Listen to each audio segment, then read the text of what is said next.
All right, so we are here today to talk about some student success models, and we're going to talk about a variety of models that we see within our school districts. But I wanted to give a little brief overview of what a student success model is before we start talking about the individual models. So I have here that student success models are programs that are put into place within school districts to help students succeed. I don't know about you guys, but I've always thought of them as academic interventions and haven't really looked beyond that. But there are a variety of models from positive behavior and academic interventions to models that prepare students for college and careers. These models are put into place to help all students succeed, not just students at the bottom, but for all students. Um, so today we're going to talk about a variety of different models, again, like I said earlier, that we see within our school district. And I am going to be talking about JAG-K. It wasn't one of the ones that were on the module, but it is one that we implement within our school district. So JAG-K stands for Jobs for America's Graduates in Kansas. And the JAG-K program's purpose is to prepare students for successful futures. So it's more of the college and career readiness model. JAG-K students are selected to join their local program if they identify with at least 5 different barriers to success that are recognized by the national standards at JAG. Right here, the barriers are broken down into academic, environmental, physical, psychological, and then work-related categories. Each JAG-K career specialist, which is what we call the classroom instructors, those are chosen by the JAG program and not the school district, but they're trained on the gold standard of PBL from the Buck Institute. Through the project, JAG-K students learn how to apply knowledge and use it to solve problems, answer complex questions, and create high-quality products. I went ahead and interviewed our JAG-K instructor. She's obviously more knowledgeable about the program than I am, and this is kind of what she had to say. She said, JAG-K is meant to give students another support system to ensure they graduate high school and are prepared for their futures after high school. We focus on college and career exploration, but also dive into life skills such as leadership, communication, and professionalism. In the class, we have speakers come in and speak on important topics, take field trips to different colleges and businesses, and provide community service opportunities to help build the students' resumes. I also have a grade check / homework day every week to make sure the students are looking at their grades, and we talk about what areas to improve on and how to go about the process. JAG-K is also based around project-based learning, which allows students hands-on learning. For example, the last couple of weeks we have discussed budgeting, insurance, and the process of purchasing a vehicle. The students are currently carrying out a project that makes them have to learn how to research and purchase a car based off of different life scenarios. Therefore, they are learning what all goes on into purchasing their own vehicle. She then said she believes it helps students succeed because it gives students an additional support system and a place of belonging. The program embraces the idea of student voice, student choice, which provides students with more opportunities to make decisions and provide input on different projects and service ideas. This concept allows students to feel important, believe they are valuable, and that their opinions do matter. And something I really like about the JAG-K program is they're really good at catching the students that oftentimes fall in the cracks. So these are students who don't necessarily have bad home lives, but they're not high achievers. And so they really catch those students in between that we oftentimes overlook just because they don't have any special services or anything like that. So that's JAG-K, and that is one of the student success models that we implement at McPherson High School. Great, and my name is Stacy Tidmore, and I will be talking about the individual plans of study as another possible student success model that we can use. At Manhattan High School, we use these. We actually call them I-plans, and we implement them into our advisory classes. The idea of individual plans of study comes when you look on the KSDE website. What the idea behind them is basically a plan of study to help provide a pathway and get kids ready for what they're going to do after high school. So whether that be going directly into the workforce or going into college or some other post-secondary ed type program, these plans of study are the idea behind them is to basically get kids ready to do this and to lay everything out that they need. So it is an opportunity for kids to explore the interests they have, look at different careers that are out there. Usually there are surveys that are part of the actual document that a school will produce for this. Kids will also lay out the 4 years of coursework that they need to have to ensure that they're getting all the hours they need, the credits they need. And the way that we use this at Manhattan High is we have this cardstock document called the iPlan. We have on block days, on Wednesdays, we have a special class called advisory, and that is an opportunity for students to work on their iPlans and all kinds of other like social emotional skills and those types of topics that are helpful for making sure that students succeed, or at least that we give them the tools to succeed. So the iPlans that we use, students are required to complete a couple surveys and then put their results onto the iPlan. The 2 surveys they are a strengths finder, which is a way of interpreting their personalities and their temperaments to see what kind of job they might like to do one day, and also a career interest inventory. So that helps students understand what jobs are out there in the world and how their interests can match up to particular professions. So the students take those like online tests through Naviance. They put those results on there. They lay out their schedule for all 4 years. So of course, if they're in their junior year right now, they haven't laid out the coursework for next year yet, but they will do that in February. And this is a plan that we look at with parents or whoever from home comes in for the student-led parent-teacher conferences that happen twice a year, once October, once February. We go over those then.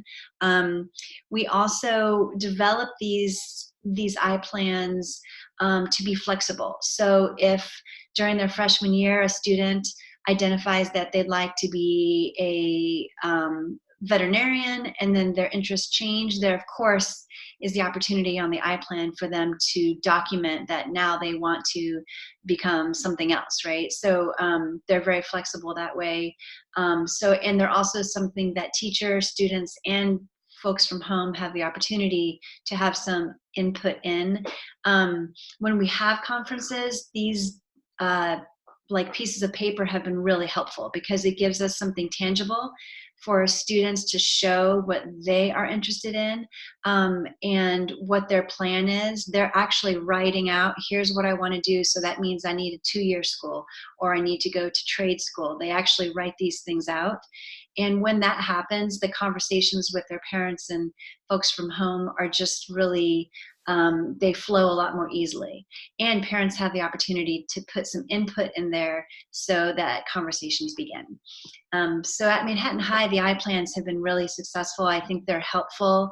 Kids don't always like making them because it's a little bit of work, but we have this special class that allows them the time to do it so that we kind of are able to support them with that.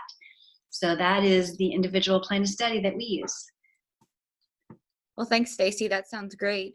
So my name is Lindsay Miller, and the student success model that we use at Winfield High School is MTSS. So MTSS stands for Multi-Tier Systems of Support. So I looked online for some research about MTSS. I found an article called What is MTSS? And Peg Rawson describes MTSS as a framework that many schools use to provide targeted support to struggling students.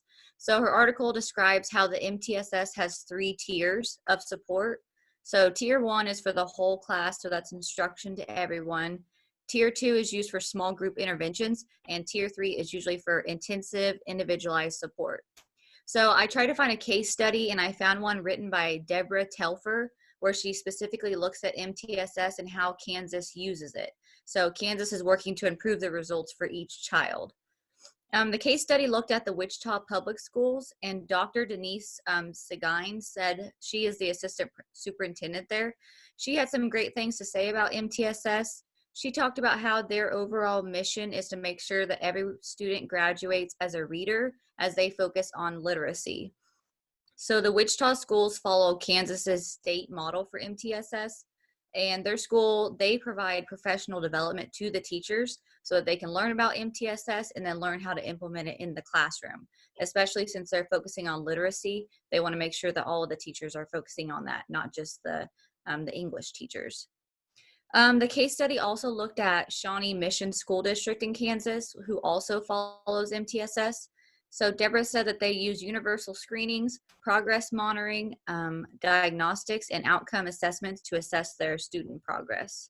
So both of these schools use MTSS, and they speak highly of the success that they've seen from MTSS in their districts, and they talk about the student success that they have seen.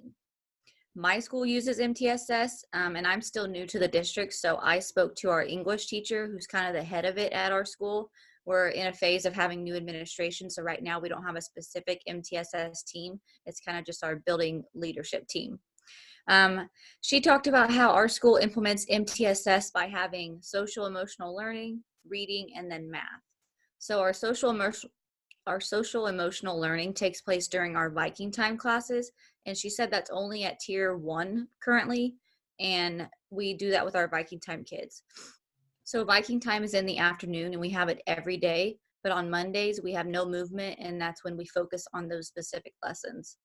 I have freshmen this year, and also during that time we have the activities for the social emotional learning, and then we also do FastBridge testing 3 times a year so they can use data for the MTSS. She informed me that her English department uses tier 1 as the Frayer vocabulary model. She said tier 2 are leveled English classes. Tier 3 is specifically reading classes for those who need the intensive support.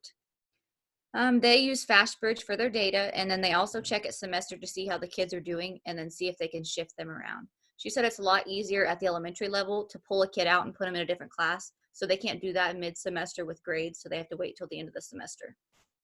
Our math department, she said, is really similar to English. Their tier 1 is just everyone takes a math class. Tier 2, they have leveled math classes again, and then tier 3 is a specific math strategies for the students who need the intensive support. So I spoke with others in our schools too, and I asked a few parents. They said that everyone is pretty satisfied with how we're using MTSS currently at the school. With our new administration, everyone's kind of hoping that they jump in and vamp up it even more as we continue to progress, because they're seeing the help from it and they like to see it improved even more. So I'm not in the English or math department, but I try and find ways that I can kind of modify MTSS and use it in my classroom. So I would say that I focus on the targeted support for the students who are struggling. I use our Viking time to help these students. So in the afternoons, besides for Mondays, all the students can travel around to the teachers that they need. So we can even request the students. So this is when I bring in the students who need the additional help for support. I use this time, and then also if I have to stay after school, my goal is to make sure that all of the students are getting the help that they need. There are many students who can't get this one-on-one during our regular classes. So that's why I just like to utilize our Viking time to make sure all the students are succeeding. But that's what I had on MTSS at my school. That sounds great. I'm AJ Simon. We at Wakefield have a deal that's called ZAP.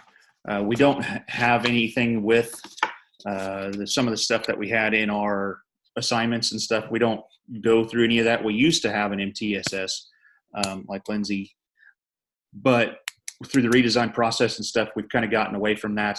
It just wasn't working the way they were wanting it to and stuff. So we've pivoted away from that. Like I said, our ZAP program, which is Zeros Aren't Permitted, is done during a 1 hour long kind of open lunch type of thing. And what we have is we've got to where those that have like D's and F's in classes, they go to their best graded failing class or whatever, their teacher, and they're able to, for 20 or 30 minutes, whatever it is, get individualized learning or individualized teaching and instruction from that instructor, in order to help bring their grades up, whether they missed a bunch of classes because they were sick or something. They're able to redo work or make up work or whatever that ends up being.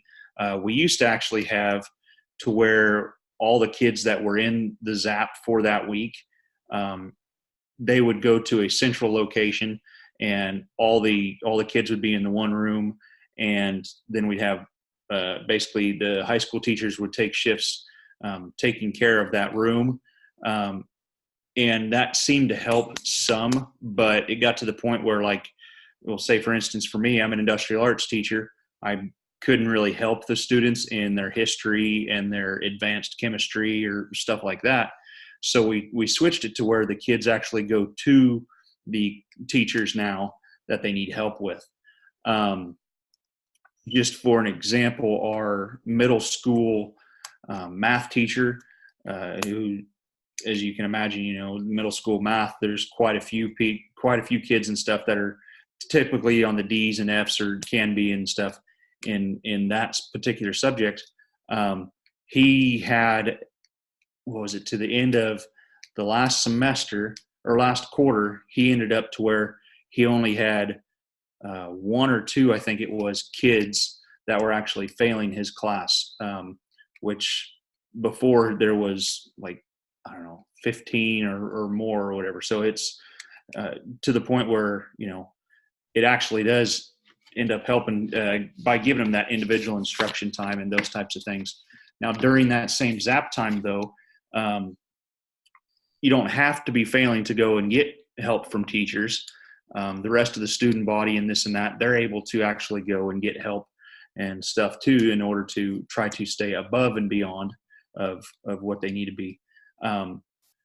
Throughout this whole time, we've seen an increase, not just in the zeros, but in even our more progressive students, maybe, or even more gifted students and stuff like that. They're actually able to go in to the teachers and get more individualized time and stuff as well, in order to help them advance in what they're doing. Just throughout all that, it seemed to do quite well, just pretty well across the board in our school. But that's all we have for a student success model. We've looked into some of the other stuff, like Stacy said, with the IPS, with our redesign process and stuff like that. But we've just kind of had to morph into our own type of deal for the situation that we have. So It's really interesting to hear all the different types of models that the different schools use, because before we started going through redesign, we didn't have any MTSS or anything. And then this year we added time into our schedule to start MTSS, but we're working with TASN and haven't really started anything yet. And then we do IPS, but we just do Naviance. We don't really do anything beyond Naviance. Yeah, I heard that our school. Oh, go ahead, Stacy. Oh, no. Oh, so I was just going to say, at Manhattan High, so this is only my second year there, of course, but they use MTSS, like JAG-K, the iPlans. It seems like, SIT teams. We have a lot of different student success models that we're kind of layering sort of on top of one another. And what I'm finding is that what has to happen for these things to be successful is we have to have time put into the schedule to make them work, right? Like you can't ask teachers to do yet one more thing on top of everything else they do, or else these won't work. They just don't work. And I hear that from older teachers who've been there for a while and say, we need these things and the students need them, but the only way it's going to happen is when we make it possible by putting time into the schedule and support. So we don't have to go off and learn how to do things ourselves, but we get the professional development to tell us what to do. Yeah, I agree. And I did some digging around too, and I found that our school, they do individual plans of study too. but just a small portion, but we don't actually contribute any of it. The admin team or someone takes care of it. And then I did find out that we have a JAG-K program at our school too. And I heard really good things about that at our school. So yeah. And then Andrew, our specific academy time last year, the Viking time, they called it academy last year. We had like a DNF list that kind of floated around. Yeah. And if you were on it, you had to go to that specific teacher to get help. They haven't done that this year, but I hope they start it back up because that did seem to work for us too. It's kind of interesting with our DNF list. We keep track of our attendance or whatever for that certain time or whatever on a Google Doc. And it's nice to see because we get the full DNF list for 6 through 12. And so it's interesting to see and watch that. And then you can, even for some of the kids that they may not be failing my class, but if I do have something, if we've got some extra free time or whatever in my shop class or whatever, I can see on that stuff, be like, well, I noticed that you are on the DNF list. So let's actually take some time in my class and let's, see if we can't work through some of the stuff. It just kind of helps full circle to try to get everybody all in the same end game, type of deal. So yeah, that's really good. I did have one question on the deal with you, Stacy, with the IPS. You said that the career interest test or whatever it was that they take. When do they take those, and do they take them like multiple times throughout the high school in case that their opinions do change or their thoughts and stuff do change, or how does that work? Yeah, that's a good question. So my advisory class, they do those things with their advisory classes. And last year, my advisory class was a sophomore class. And so they'll be with me for the next 3 years. So I've got them now again as juniors or 2 years, whatever. But we did, as sophomores, they did in Naviance, the career interest inventory. I forget exactly what it's called, or Strengths Finder. One of those is in FastBridge and the other is in Naviance, I think. But they do them, they did them as sophomores last year. I think they might do them once a year. I don't believe they do them twice a year, which I kind of think might be a good idea. The only problem we have is if we ask them to do these things too often, they just start to click through. So we have to balance that out. So yeah. We've run across that problem too, where students aren't taking it seriously and they're just, clicking the closest answer and. Yep. Yeah. No. I think that must be similar. Whatever program you guys are talking about, we use Zello. I think, but it has career stuff like that too, with all the little bubbles that you have to answer and all that. So, okay. Yeah. Good. All right. Well, is that everything? Mm-hmm. I don't have anything else. I think it's all great information. Yeah. All right. Well, thank you. Thank you.